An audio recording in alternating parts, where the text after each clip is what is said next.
Now we come to one of the most useful stances at all. It's called the bow arrow stance. From your horse riding stance, you have to turn both of your feet by 45 degrees so that they are pointing to the northeast. The front leg is bent, resembling a bow. The back leg is straight but not locked. This represents the arrow. Two important points. While in the stance, your front knee should never lean beyond your ankle. It won't be a problem if you do so once or a few times, but doing so every day for a long time may hurt your knees. So keep your shin bone vertical and don't push your knee towards the front. Your knee should point in the same direction as your front foot. If you look down, your upper thigh should be in line with your foot. Your waist is rotated so that your navel points to the east. The upper body is as upright as possible. Slightly leaning forward is okay in the beginning, but just a bit.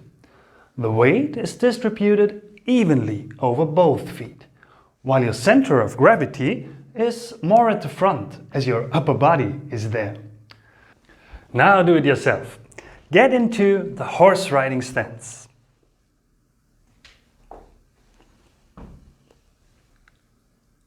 Shift your weight to the left, then turn your right foot to the northeast, using your heel as a pivot, and put it firmly on the ground. As you straighten your back leg, rotate your back foot to the northeast too. Rotate your waist to face east. Your front knee should be bent now and your back leg straight. To change to the other side, shift your weight forward to free up your back foot and turn it to the northwest using your heel as a pivot. Straighten your back leg and rotate the foot to point to the northwest. Rotate your waist to face the west. Now practice changing side.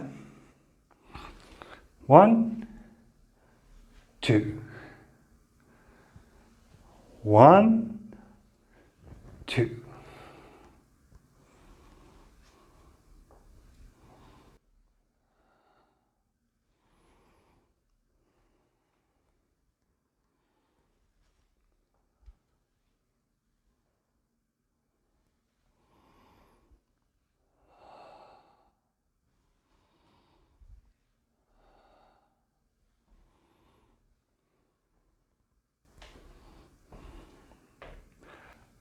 Let's try an alternative way to change modes. Instead of using your heels, you can pivot on the balls of your feet. Try this out now.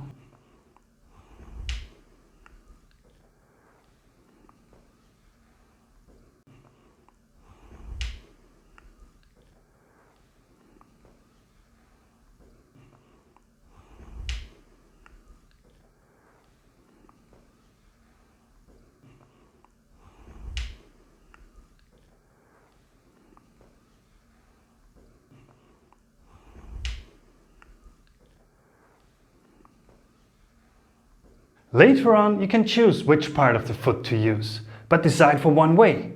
If you mix them up, you'll end up like this. Or like this. Where's my bow arrow stance gone? Don't forget to rotate your waist. You don't want to lean and fall back. You'd rather create a spiral force into the ground. The following alignments might not be considered a mistake in other schools. As you will understand in the combat applications later on in this program, having your front foot straight to the east is disadvantageous in combat. A first hint, your groin is then not protected against kicks. The same is true for not having your feet in line, as is commonly seen in Tai Chi nowadays. Having the back foot at a right angle to the north will hamper your ability to rotate your waist. We'll try that out later on. The hollow back again. Keep your upper body upright. When you look down, you should be able to see your foot. If your knee is beyond your ankle, this can have two causes. Either your feet are too close together. If you straighten your back leg, you will naturally push your knee forward. Or you're simply pushing the knee too far forward. Also, don't push your knee to the center line. If you do so, your foot will tilt to the outer edge. The weight should be well distributed across the sole of your foot. As with all stances, keep your chest open and mouth gently open.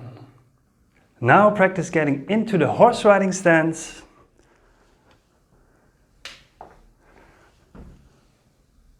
Followed by the bow arrow stance, right and left. Have fun! This lesson is taken from The Entrance to the Chamber of Shaolin Kung Fu, my 6-month online program to help you build a solid foundation in traditional Southern Shaolin Kung Fu. Not only does it provide even more detailed explanation on fundamental stances, footwork and movement principles, but also covers the 2 pillars of genuine Kung Fu, which are neglected or even lost in most schools, namely combat application and developing internal force. May the free lessons of this series benefit your practice and understanding. Subscribe now and follow the links below to visit us at the Shaolin Treasure House.